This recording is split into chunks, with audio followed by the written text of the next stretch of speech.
မင်္ဂလာပါတငယ်ချင်းတို့ရေဒီနေ့တော့တသက်လအုံနုခဆွဲချက်စားကြရအောင်နော်တသက်လအုံနုခဆွဲချက်ဖို့အတွက်ကျွန်မပဲပြကိုပဲအသုံးပြုထားပါတယ်တချို့ကတော့အသားဓုတွေနဲ့လည်းချက်တတ်ကြပါမယ်အသားဓုကတော့တစ်ခါလေးဝင်ရတာနေရာတိုင်းမှာအဆင်မပြေတာမျိုးစားရတာအဆင်မပြေတာမျိုးရှိတတ်တဲ့အတွက်ကျွန်မပဲပြကိုပဲသုံးထားပါတယ်ဒါပဲပြကိုမှုံရဲစားရဲနည်းနည်းလေးအရသာဖြူထားပါတယ်ဘာမှမထည့်ထားပါဘူးမှုံရဲစားရဲပါနော်ပဲပြားရဲ့နောက်ပြီးတော့အုံတို့ဘူးကြက်သွန်အနီအဖြူကိုလည်းဒီမှာပပလှိထားတဲ့ကြက်သွန်ဖြူကိုကြတော့ထောင်ထားတယ်နောက်ပြီးတော့ဒါဟာကတသက်လို့ပေါ့နော်ဟင်းဖြစ်တဲ့အတွက်ကြောင့်မလို့ပဲပြားကိုဦးစားပေးပြီးတော့ချက်ထားတယ်အခုပဲပြားကြော်ဖို့အတွက် CO ကိုမိဖို့ပေါ်မှာတင်အောင်ပူအောင်တည်ထားလိုက်မယ်ပေါ့နော်ဒီစီပူလာပြီဆိုလို့ရှိရင်တော့ဆွမ်းနာတော့ကပဲပြားပေါ့နော်ဒါပဲပြားကကျွန်မတတုံးပေါ့နော်ပဲပြားတတုံးကိုသုံးထားတယ်နောက်ပြီးတော့မှုံရဲ့စားရဲ့နည်းနည်းထည့်ထားတယ်ပြီးပြီဆိုရင်အခုကြော်မယ်ကြော်ရဲဆိုတဲ့ခါကြလို့ရှိရင်လည်းကျွန်မတို့ပဲပြားကိုအရင်ပေါ့နော်ကျွတ်သွားတဲ့အထီကိုကြော်တာမျိုးမဟုတ်ဘဲနဲ့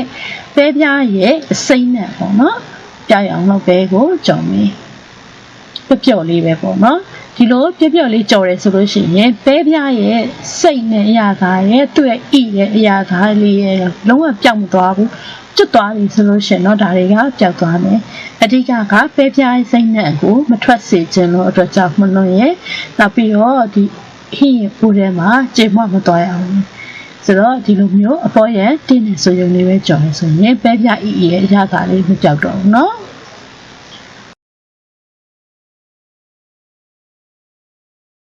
ပြီးပြီဆိုလို့ရှိရင်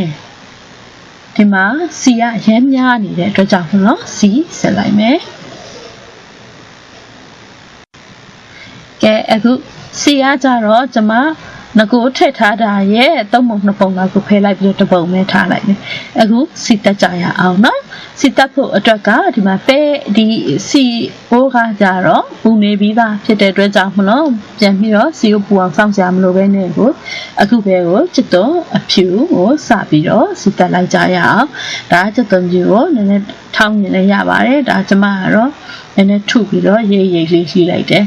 ကဲကျွတ်တော့ဖြူထည့်ပြီးတော့စီတက်မယ်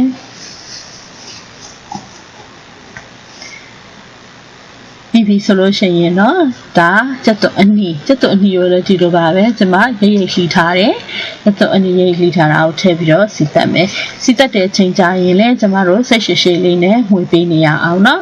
ဒီကျက်တော့နေအကုန်လုံးကလုံးသွားမယ်အကြောင်ပြောင်းသွားမယ်ထွေထွေအီလေးဖြစ်သွားတဲ့အထိ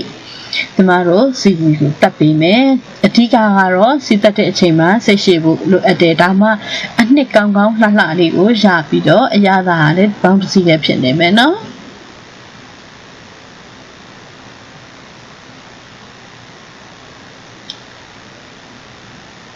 ကဲအခု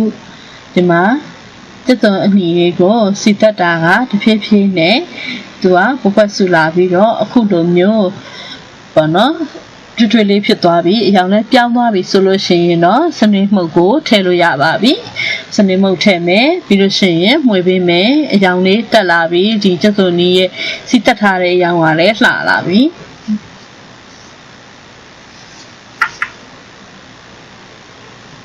ပြီးပြီဆိုလို့ရှိရင်တော့ငရုတ်သီးအရောင်တင်မှုတ်ကိုထည့်မယ်ကဲပြီးပြီဆိုရင်ဒီငရုတ်သီးအရောင်တင်ဟုတ်ကဲ့ပေါ့နော်ဒီအစိမ်းနဲ့ပျောက်သွားမယ်အထီးကိုစီတက်မယ်တိတ်ပြီးတော့မှွေပေးစရာမလိုတော့ပါဘူးအရန်ကိုပွက်စုနေပြီးသားဆိုတော့နော်ကဲပြီးပြီဆိုရင်နော်ဆွမ်းနာတော့ကပျော်အီလေးကြော်ထားတဲ့ပဲပြားတွေကိုထည့်ပြီးတော့နေလိုက်မယ်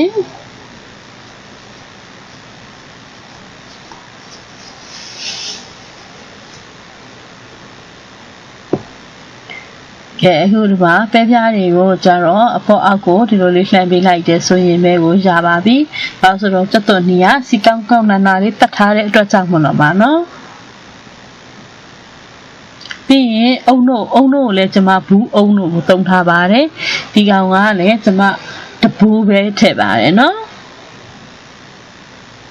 ကဲပြီးပြီဆိုရင် ဒီပဲပြားစိတ်တက်တဲ့အခါမှာကျမတို့ပုံမှန်ဆူတဲ့အချိန်မှာချလိုက်တာမျိုးမဟုတ်ဘဲနဲ့ဒါကအုံနုခဆွဲအရင်ရောက်ရတာရှိတဲ့အုံနုခဆွဲတစ်ခွက်ကိုကျမတို့ချက်နေတာဆိုတော့ဒီစိတ်တက်တဲ့ပြီးတော့အုံနုကိုထည့်တယ်ထည့်ပြီးပြီဆိုရင်လည်းပြန်ပြီးတော့နှစ်ပြက်ကလေးဖြစ်လာတဲ့အထိအောင်ပဲစစ်ရှိနဲ့ချက်ကြရအောင်နော်ကဲပြီးပြီဆိုရင်ဒါအရသာအတွက်စားထည့်လိုက်တာပါ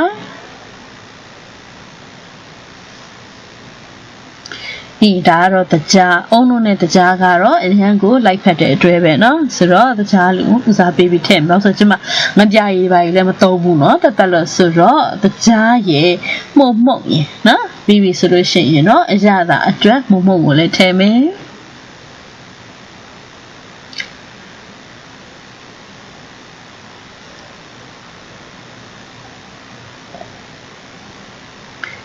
ပြီးပြီဆိုလို့ရှိရင်ဆိုတော့ကျွန်မပြောထားသလိုပဲဒီ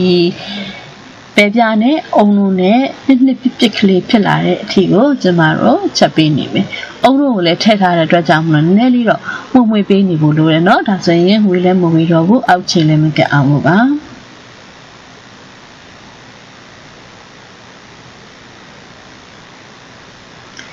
အခုဒီမှာဘဝန်းစုလာပြီးတော့နှစ်လာပြီဆိုရင်မီးကိုမီဒီယံလောက်မှာ short ထားပြီးတော့ဒီဘက်မှာ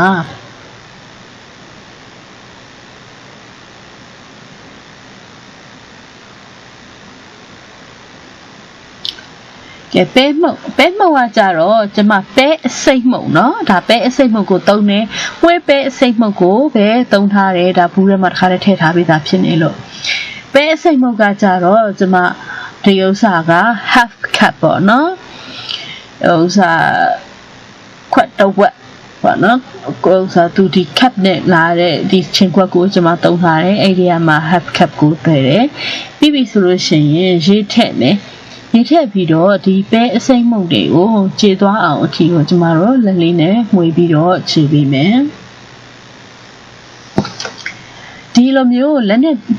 ပေါ့နော်ဒီပဲအစီလေးတွေဖြစ်နေတာကိုမချေဘူးဆိုလို့ရှိရင်တန်းပြီးတော့ဒီမီးပေါ်ထဲထည့်လို့ရှင်တော့ပျောက်မသွားဘူးရှင်သူအလုံးခဲလေးတွေဖြစ်သွားတယ်သူဒီအလုံးခဲတွေကပျောက်မသွားဘူးအဲ့အလုံးတွေအတိုင်းပဲအိုးထဲမှာရှိနေတယ်ဆိုရင်စားလို့လည်းမကောင်းသလိုဘယ်လိုခေါ်မလဲလှလည်းမလှဘူးပေါ့နော်အဲ့ဒါကြောင့်မလို့ဒီလက်နဲ့သူ့ရဲ့ဒီဥစ္စာရေထည့်လိုက်တဲ့အခါမှာဖြစ်သွားတဲ့ဒီအခဲလေးတွေကိုတတ်နိုင်စီလက်နဲ့လိုက်ပြီးတော့ခြေပေးမယ်နော်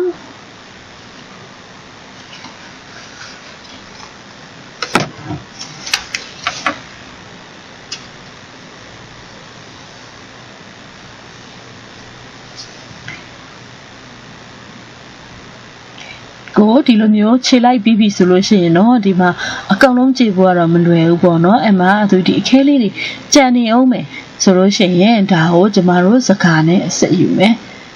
ဆိုတော့ဒီအဲ့လိုမျိုးအခဲအမှုန်တွေပါသွားတာကိုကျမမကြိုက်ဘူးတပုတ်ပတ်ဆူလာလေးအဲ့ဒီဟာကြီးတွေကပို့ပြီးတော့ဟိုဘယ်လိုမလဲစိတ်ကပ်သွားပြီးတော့လေအထက်ထက်မှာအဲ့လိုအလုံးလုံးလေးတွေဖြစ်နေတယ်အဲ့ဒါကြည့်လို့လုံးဝမလှအောင်ပေါ့နော်အဲ့ဒါကြောင့်မို့ဒေတာကြည့်အောင်လို့ဘယ်လိုမှကျမတို့ဟိုဒီလက်နဲ့ခြေတဲ့အခါမှာပေါ့နော်ခရီးဆိုင်ပြီးတော့ခြေစေခြင်းနဲ့ဒီဘက်မှာပဲပြားကိုတင်ထားတာလေဒီပဲပြားကိုကလေတဖြည်းဖြည်းနဲ့ဒီမှာအနှစ်လေးအားအရန်ကိုကောင်းနေပြီနော်အစနစ်ကိုဖြစ်နေပြီပြစ်ကလေးနဲ့အနှံ့လည်းတအားမွေးနေပြီ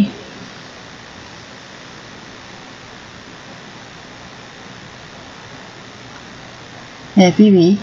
ဆိုလို့ရှိရင်ဒီမှာပဲရလဲစွမ်းတော်ကခြေနေတယ်အကုန်လုံးကြည့်အောင်ဟိုမလုံးနိုင်တဲ့အတွက်ကြောင့်မလို့ကျွန်မစကားနဲ့ဒါပဲကိုစစ်ယူမယ်နော်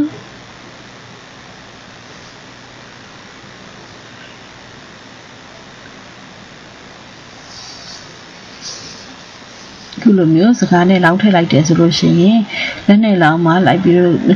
ပေါ့နော်အသေးစိတ်ခြေလို့မရတော့တဲ့အလုံးတွေအကုန်လုံးကစကားထဲမှာကျန်ခဲ့ပြီဆိုတော့ဒါပဲတန်တန်လေးကိုရသွားပြီနော်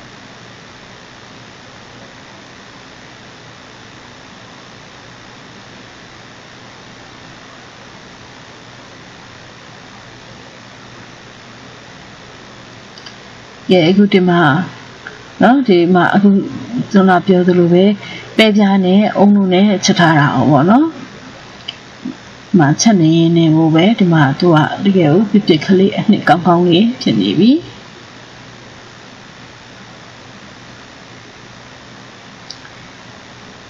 ဆိုလို့ရှိရင်ဒီလိုအနေထားကတော့အုံနုခါဆွဲချက်ဖို့အတွက်နေကောင်းကောင်းရပါပြီဆိုတော့ပဲကိုဇွန်လတော့ကစစ်ထားတဲ့ပဲကိုပြန်ပြီးတော့ကြိုဖို့လုပ်ကြရအောင်နော်ဘာလို့ဆိုတော့ဒီမှာပတ်သက်လို့စားတာပေါ့နော်တချို့ဟာဒီအရွက်ကြော်ကြီးပဲနေ့တိုင်းတခါလေးပဲဟင်းလေးအဲ့လိုမျိုးနဲ့ကြတော့ညှိငွေတယ်ဟို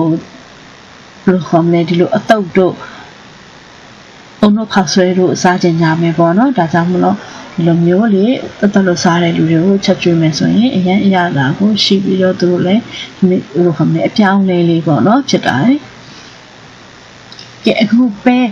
ကြိုတဲ့အခါကျလို့ရှိရင်ကျမတို့မှွေပေးနေဖို့လိုတယ်ပါဆိုတော့ပဲကအောက်မှာကတ်သွားတတ်တယ်ဆိုတော့ကျမတို့7 မိနစ်လောက်တော့ကျမဒီပဲကိုကြိုပဲကြိုပြီးပြီဆိုရင်ဒီမှာစစ်တော့အနေပေါ့နော်စစ်တော့အနေဥကိုလည်းထည့်တယ်စစ်တော့အနီးကဥတက်တလေးတွေဝယ်လို့ရလို့ရှိရင်တော့မွေးငါးတွေဥနုခောက်ဆွဲတွေမှာထည့်နေကြအတိုင်းစစ်တော့ဒီဥသေးလေးထည့်လို့ရတယ်မှာကျမအခုလောလောဆယ်မှာစစ်တော့အနီးဥသေးလေးတွေကဝယ်လို့မရဘူးဆိုတော့အလုံးကြီးကိုပဲ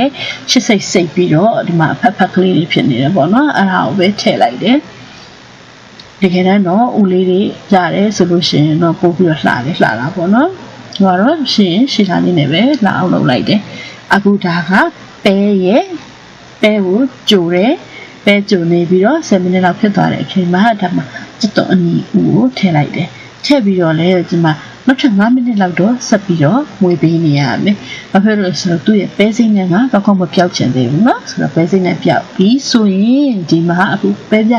စစ်တက်ထားတာကိုထည့်လိုက်မယ်။ကဲပဲစိမ့်နဲ့ကလည်းပြောက်သွားပြီ။နောက်ပြီးတော့ပဲပြအစင်တင်ကလည်းရှင်းနေပြီဆိုတော့သူတို့နှစ်ခုပြန်ပြီးတော့ဘပတ်စုထားအောင်အထိကျမတို့တရားမပြီးရင်ကျမစိတ်ချင်းဒါဟာအရသာပြီးဆိုတော့မှကျမတို့အရသာတွေကိုလိုအပ်တယ်လို့ထင်မယ်နော်ဒီမှာဒီဥစ္စာကတက်လို့ကိုတချို့ကလည်းစံဆောင်ပြောသလိုပဲအသားတို့လိုပိုင်းနဲ့ချက်ကြပါတယ်ကျမလည်းဒီမှာအသားတို့ပဲပြားနဲ့လှုပ်ထားတဲ့အသားတို့တွေတွေ့တယ်အဲ့ဒါတွေဝယ်ချက်မလားပဲပြားနဲ့ချက်မလားဆိုတော့လူတိုင်းအတွက်နေရာတိုင်းမှာအစင်နဲ့ဝယ်လို့ရတဲ့ဥစ္စာပဲပြားဖြစ်နေတဲ့ခါကျရင်ကျမချက်ပြလိုက်တဲ့အသားတို့ကကြည့်နေတဲ့နော်တကယ်ချင်းတို့နေတဲ့မျိုးတွေမှာဝယ်လို့မရဘူးဆိုလို့ရှိရင်ဆိုတာဖြစ်သွားနိုင်တယ်နော်ဘယ်လိုဥစ္စာကိုထည့်ရမလဲဆိုတော့ဒါကြောင့်မို့လို့ရိုးရိုးရှင်းရှင်းလေးပဲပေးပြပဲထည့်လိုက်တယ်ဒါပေမဲ့ကိုကတည်တည်ချာချာပြည့်နှစ်ကလေးဖြစ်အောင်လဲစီတက်တယ်တွတ်စီတက်တဲ့ခါမှာလည်းကောင်းကောင်းလေးတက်တယ်ပေးစိန်ကိုလည်းပြအောင်ကြိုတယ်ဒီလိုမျိုးဆိုတဲ့ခါမှာအရသာရှိတဲ့ဒါတလုံးဟင်တစ်ခွက်ကိုအလွယ်တကူပဲရရှိတယ်နော်အခုသူကပပတ်ဆူလာပြီကဲပပတ်ဆူလာပြီဆိုလို့ရှိရင်ကိုလိုတဲ့အရသာပြင်ဖို့အတွက်အခုချိန်မှာမြည်ပြီးတော့လိုအပ်ရင်အရသာပြင်လိုက်ပါကျမအခုစားလဲပေါ့တယ်အချိုလဲပေါ့တယ်ဒါကြောင့်မို့လို့စားထည့်တယ်နောက်ပြီးရင်တကြားထည့်မယ်ပြီးလို့ရှိရင်မှုနဲ့ထည့်အောင်မယ်နော်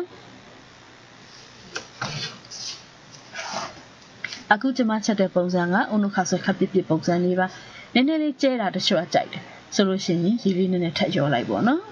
အခုဒါထည့်လိုက်တာကမှုထည့်လိုက်တာပါ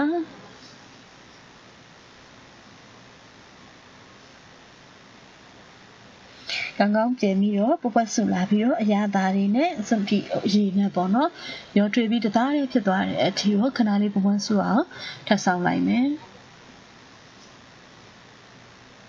အနံ့ကလည်းအမွှေနေပြီအရသာလည်းတကယ်ကိုကောင်းတယ်တက်လို့ခါဆွဲတစ်ခွက်ကိုလူကိုရရှိပါတယ်เนาะတကယ်ကိုမခက်ခဲဘူးမြန်ဆန်နဲ့လုပ်လို့ရတယ်ကုန်ကြစိတ်လည်းမရှိသလိုအလွယ်တကူရှာဖွေလို့ရနိုင်တဲ့ပစ္စည်းတွေနဲ့ပဲချက်ထားတာပါဘာမှမခက်ခဲဘူးเนาะဒါပေမဲ့စားကြည့်လိုက်ပါလုပ်ကြည့်လိုက်ပါအရင်ကိုရတာရှိပါတယ်ကဲအခုခါဆွဲပြင်ပြရအောင်ခါဆွဲကလည်းဒီမှာကျမကခါဆွဲရကျမတို့ဒီမှာကတော့အဆူမရှိတော့အချောက်ကိုတုံးတယ်နော်ဒီခောက်ဆွဲတစ်စိတ်ကိုဦးနုခောက်ဆွဲချက်တဲ့အချိန်ရယ်ခောက်ဆွဲတုတ်တဲ့အချိန်ရယ်ကိုဒီတစ်စိတ်ကိုတုံးတယ်ခောက်ဆွဲကြော်ရင်တော့ဒီတစ်စိတ်ကိုမတုံးဘူးဘာလို့ဆိုသူကနည်းနည်းလေးအလုံးကမာတယ်ဆိုတော့ဗမာပြည်ကဦးနုခောက်ဆွဲစားရင်ခောက်ဆွဲတုတ်စားရင်အရသာနဲ့ဒီခောက်ဆွဲကကြတော့တူတယ်ကြော်ရင်တော့မလှအောင်မကောင်းနော် အဲ့တော့ဒီခောက်ဆွဲကိုပြုတ်တယ်ပြီးတော့ရေစစ်တယ်ရေအေးနဲ့ဆေးတယ်စီလေးနဲ့နေထားတယ်အခုဒါဆိုလို့ရှိရင်ခောက်ဆွဲတော့အုံနုခောက်ဆွဲကိုပြင်လို့ရပြီနော်ဒါခောက်ဆွဲတစ်စိတ်ကလေးကိုပါကျွန်မပြောပြပြီးထားတာချက်တငယ်ချင်းများမြင်ကြတယ်ဒီတစ်စိတ်ကိုတုံးနေဆိုတော့ကျွန်မဒီတစ်စိတ်ကိုအုံနုခောက်ဆွဲနဲ့ခောက်ဆွဲတုံးနေလုပ်တဲ့အချိန်မှာတုံးပါတယ်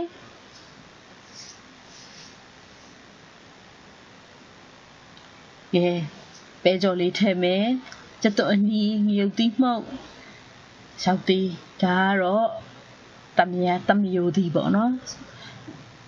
ကိုကြိုက်သလိုအချင်းအဆက်အကုန်ပြည့်စုံအောင်ထည့်ပြီးဆိုရင်တော့အရင်ရတာရှိတဲ့တက်လို့စားတဲ့လူတွေအတွက်လည်းအပြောင်းလဲဖြစ်နေတက်လို့အုံနုခောက်ဆွဲကိုရရှိပါပြီနော်ကျွန်မရဲ့ဗီဒီယိုဖိုင်လေးတွေကို like and share လုပ်ပေးပါအောင်ကျွန်မရဲ့ကိုယ်ပိုင် website ဖြစ်တဲ့ chessu.com မှာလည်းဝင်ရောက်ကြည့်ရှုပြီးတော့အားပေးပါအောင်နော်တကယ်ချင်းတွေအားလုံးကိုကျေးဇူးတင်ပါတယ်နောက်တစ်ပတ်မှာဗာချက်ပြအောင်မယ်ဆိုတာကြည့်ရှုအားပေးပါအောင်နော်